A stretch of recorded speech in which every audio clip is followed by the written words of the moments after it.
Assalamualaikum warahmatullahi wabarakatuh. Kembali lagi dengan saya Nurhida Hermanis, kelas C Ilmu Komunikasi Universitas Negeri Gorontalo dengan NIM 2914-21079. Pada kesempatan kali ini saya akan membahas sedikit tentang pertumbuhan ekonomi di Indonesia sebelum dan setelah masuknya COVID-19.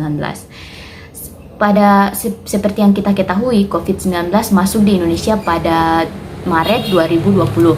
COVID-19 sebelum masuknya COVID-19 atau lebih tepatnya pada tahun 2019, perekonomian Indonesia yang diatur berdasarkan produk domestik bruto atau PDB atas dasar harga berlaku sebesar 15.833,9 triliun rupiah dan PDB per kapitanya mencapai 59,1 juta atau 4.174,9 US dollar.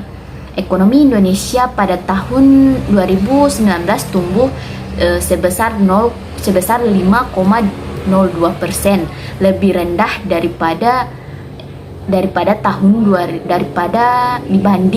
dibanding capaian pada tahun 2018 yaitu sebesar 5,17%. Itu artinya pada tahun 2019 pertumbuhan ekonomi Indonesia turun sebanyak 0,15% dari tahun 2018. Sedangkan pada tahun 2020 atau pada tahun masuknya COVID-19 di Indonesia, ekonomi di Indonesia mengalami penurunan yaitu sebesar 2,07%.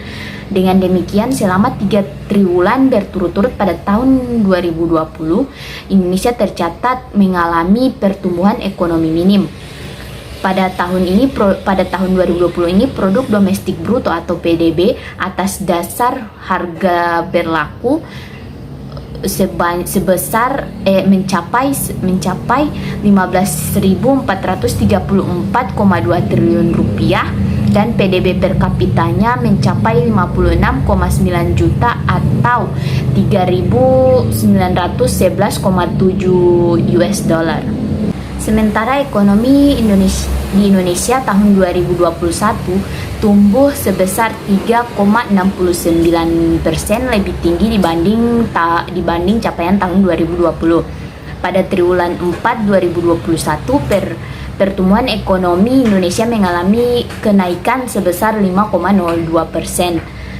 Pada tahun 2021 ini produk domestik bruto atau PDB atas dasar harga berlaku mencapai 16.970,8 triliun rupiah dan PDB per kapitanya mencapai 62,2 juta atau 4.349,5 US dollar. Pada tahun 2020, ekonomi di Indonesia bertumbuh negatif dan mulai pulih pada tahun 2021.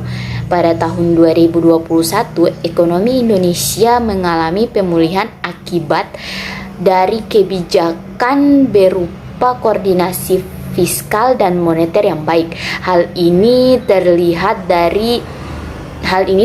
dari turunnya data stimulus dalam usaha perbaikan ekonomi PPKM dan lancarnya program vaksinisasi. Perekonomian di Indonesia menurun salah satunya akibat adanya peraturan tentang pembatasan sosial berskala besar atau PSBB sehingga menimbulkan lockdown kepada beberapa kota bertujuan untuk memutuskan mata rantai penyebaran COVID-19.